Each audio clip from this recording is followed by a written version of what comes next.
ऐका श्रोते हो सावधान, मलमास परम आख्यान. मागील अध्यायी कथन, व्यतिपात वैधृती महिमा वर्णिला. आपण मागच्या अध्यायामध्ये व्यतिपात वैधृती या महापर्वकालावरती कोणी कोणी काय काय दान करून कशा प्रकारे आपल्या जीवनातली समृद्धी वाढवली आणि आपण काय करू शकतो याचा महिमा ऐकला. यापुढे 2 विशेष पर्वकाल आहेत, ते म्हणजे पौर्णिमा आणि अमावस्या. काय सांगावं पौर्णिमेचा महिमा मंडळी. कोटी पुरश्चरणे जप पाही, चंद्र सूर्य ग्रहण होई, तया वरिष्ठ अधिक पाही, ऐके नवाई शुभानने. भगवान लक्ष्मीला सांगतायत की हे लक्ष्मी, कोटी पुरश्चरणाचं जपाचं फळ, चंद्र सूर्य ग्रहणावरती होणार पुण्य याचं फळ यापेक्षाही अधिकाधिक फल प्राप्त होतं.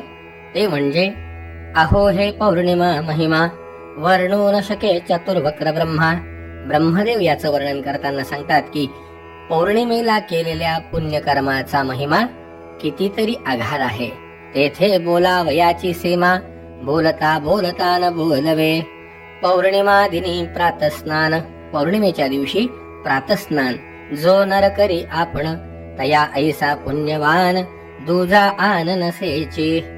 पौर्णिमेचा महिमा, प्रातस्नान झालं पाहिजे, भगवंताचं चिंतन झालं पाहिजे, आपल्या हाताने यथाशक्ती काय काय दान झालं पाहिजे.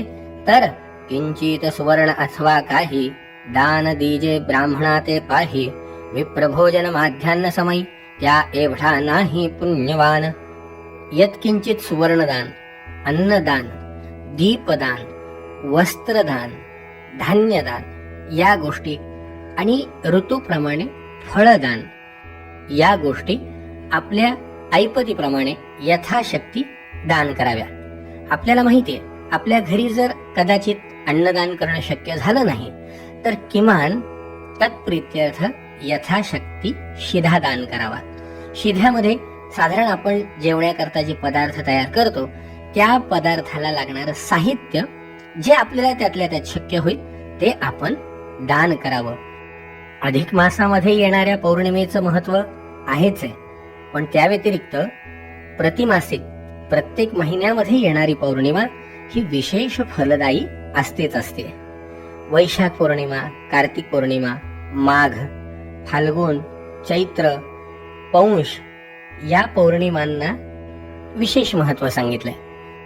ज्येष्ठ पौर्णिमेत ब्रह्मदेव, आषाढीमध्ये नारायण, माघीमध्ये माधव, फाल्गुनीमध्ये रुद्र, चैत्रीमध्ये अनंत, वैशाखीमध्ये पितृदैवत, मार्गशीर्षी पौर्णिमेत यक्ष किन्नर, तर पौष पौर्णिमेमध्ये साक्षात जगदंबेचं वास्तव्य असतं. ही शक्ती त्या दिवशी विशेषत्वाने आपल्या भक्तावरती कृपा करते. त्यामुळे या कालखंडामध्ये जे काही पुण्य कर्म करणं शक्य होईल त्यामध्ये स्नान असेल, दान असेल, पिंडदान असेल, नामस्मरण असेल, हे जर केलं तर नक्कीच या देवतांचा आशीर्वाद आपल्याला मिळणारच आहे. आणि सूत्र तर असंच आहे मंडळी की आकाशात पतितंतोयम यथा गच्छति सागरा, सर्वदेव नमस्कारान केशवम प्रतिगच्छति.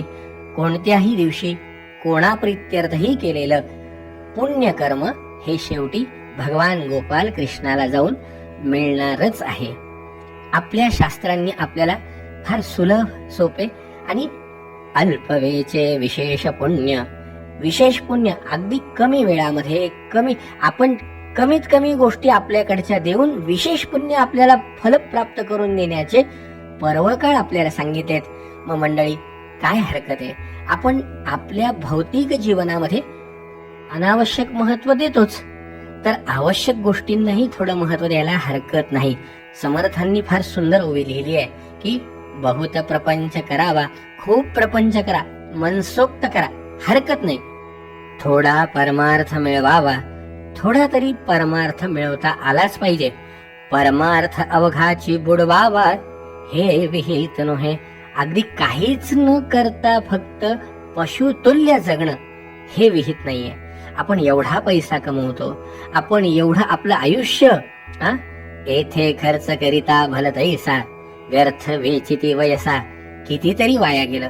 सुखासाठी केलं पण सुख मिळालं का हो? नाही मिळालं. कोई तन दुखे, कोई मन दुखे, कोई धन रहे तर उदास. या जगामध्ये या एका दुःखात तरी कोणी ना कोणी आहेच आहे. कोई तन दुखी, कोणी शरीराने दुःखी, कोणी धन रहित, कोणाजवळ धन नाही, कोई मन दुखी, कोणी मनाने दुःखी आहे. मग थोडे थोडे सबही दुखी है, थोडे थोडे सगळे दुःखी आहे. एक सुखी हरिदास. एक ज्याला परमार्थ जमला ना त्याला आनंद, त्याला सुख, त्याला शांती या गोष्टी मिळणारच. का नाही मिळणार? कारण भगवंताच्या नामामध्ये, भगवंताच्या सेवेमध्ये, आपल्या हाताने होणाऱ्या धर्मकर्मामध्ये हा अधिकार आहे. म्हणून तर हा परमार्थ आपल्याला सांगितलाय ना.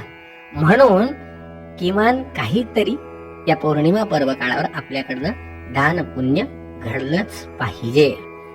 भगवान म्हणतायत, हे लक्ष्मी ऐके हो क्षीराब्धी बाळी, अमावास्येची नव्हाळी, श्रवण केली या सकाळी, होय होळी पापाची.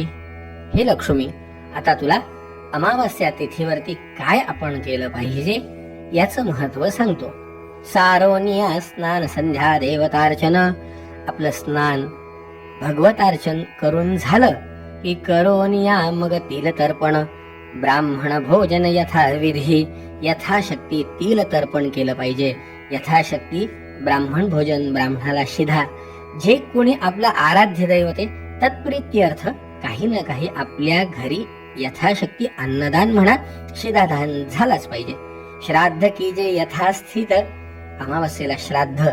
पिंडदान करोनिया युक्त. तेने पितृगण संतोषत. आशीर्वाद देत कुळाते. आपल्याकडे पिंडदान विधी विशेष सांगितलाय. प्रति अमावस्येला हे झालं तर फारच उत्तम आहे.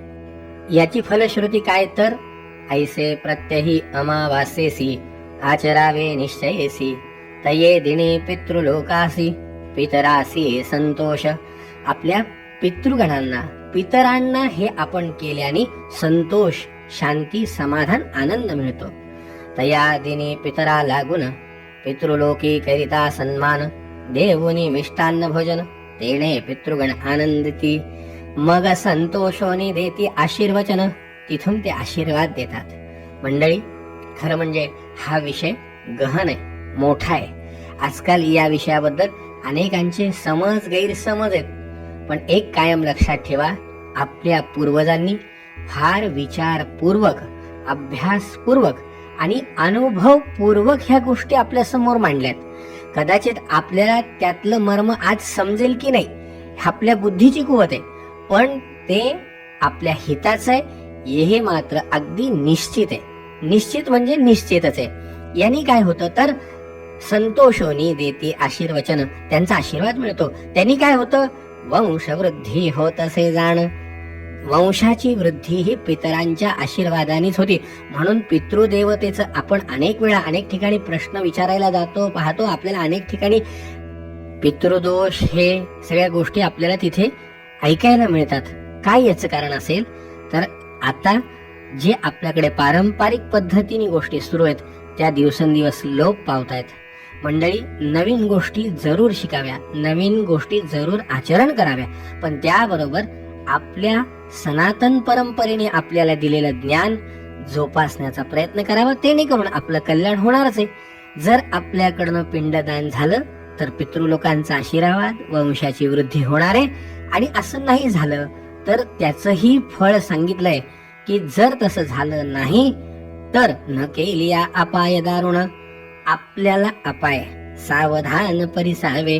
एक मासवरी उपोषण पितरांचे होत असे जाण. मग तया ते करावे लागे वायुभक्षण. तव ते कोपुनी शापिते. आणि तिथून शापाला सुरुवात होती, तिथून अडचणींना सुरुवात होती. आणि आपल्याला माहितीये, आता बघा, बऱ्याच ठिकाणी पितृदोष म्हणजे आपले वडील आजोबा असं समजतात. असं नाही. या पितृदेवता सुद्धा आहेत. पितरांच्या प्रित्यर्थ केल्या जाणाऱ्या अनेक देवता सुद्धा आहेत. फक्त आपले पित्रच म्हणजे पितृगण नाही, तर पितृगण, पितृलोक, पितृदेवता ह्या पण आपल्याला आशीर्वाद देत असतात. त्यांचाही आशीर्वाद आपल्याला मिळणं गरजेचंच आहे. शास्त्रकारांना सुद्धा माहितीये आजचा काळ कसा आहे, म्हणून त्यांनी लिहून ठेवलंय की अहो, जिता धड न बोलती वचन. जिवंत असताना आई वडिलांना विचारत नाही, मग कोठून करतील पिंडदान, नंतर करतील असं काय शक्य आहे का? नाही हो. जळो ऐसिया पुत्राचे लक्षण, काय वाचो निसंसारी. नाही हो मंडळी, असं झालं नाहीच पाहिजे. आपल्या जीवनामध्ये हे फार महत्वाचं आहे. या सगळ्यांचा आशीर्वाद अधिक महिन्यात तर हे विशेष सांगितलंच आहे. अधिक महिन्यात तर पिंडदान, श्राद्ध, यथाशक्ती तीर्थ, आपल्याला जे जे शक्य होईल ते श्राद्ध, तीर्थ श्राद्ध असेल, अनेक ठिकाणी वेगवेगळे श्राद्ध सांगितलेत. ते जर अधिक महिन्यात केले तर अधिकस्य अधिकम फलम माहितीच आहे. ते देवांसाठी पण आहे, पितरांसाठी सुद्धा आहे. असा पुत्र व्हावा, असा मुलगा व्हावा की ज्याच्या जन्माने त्या कुळाचा उद्धार व्हावा. एक जरी असला तरी चालतो, असं काही नाही हो मंडळी. म्हणून असं म्हणलंय बघा की गांधारीचे पोटी शतमूर्ख, 100 मुलं गांधारीच्या पोटी होते, काय उपयोगाचे. पण आपल्याला माहिती आहे की अंजनीचे पोटी श्री हनुमंत, एकच मुलगा, असा पुत्र व्हावा ऐसा गुंडा, ज्याचा तिन्ही लोकी झेंडा. ज्यांनी आपल्या स्वतःसह आपल्या पितरांचा उद्धार केला, आपल्या जन्मदात्यांचा उद्धार केला, तो धन्य आहे हो मंडळी, धन्य आहे. जे नर करती पिंडदानाते, वरी आचरती व्रताते, तयाही वरी मलमासाते, विशेष पर्वणी अमावस्या, वर्धते प्रत्यहम सत्यम, नात्र कार्या विचारणा. कितीतरी पुण्य या अधिक मासात विशेष आहे. म्हणून अमावस्येच्या दिवशी देवतांप्रित्यर्थ यथाशक्ती दान धर्म आणि पितरांप्रित्यर्थ वस्त्रदान, अन्नदान, धान्यदान, दीपदान, जे काही शक्य होईल ते अवश्य आचरण करावं, आपलं कल्याण करून घ्यावं. कारण जैसा लाहो घेता संसारी, तैसाच कीजे परमार्थवरी, तेणे चुकेलेर झारी, जन्मवरी खंडेल. हा नरदेह परम सांग, अतिशय उत्तम नरदेह पितरांच्या आशीर्वादाने मिळालाय.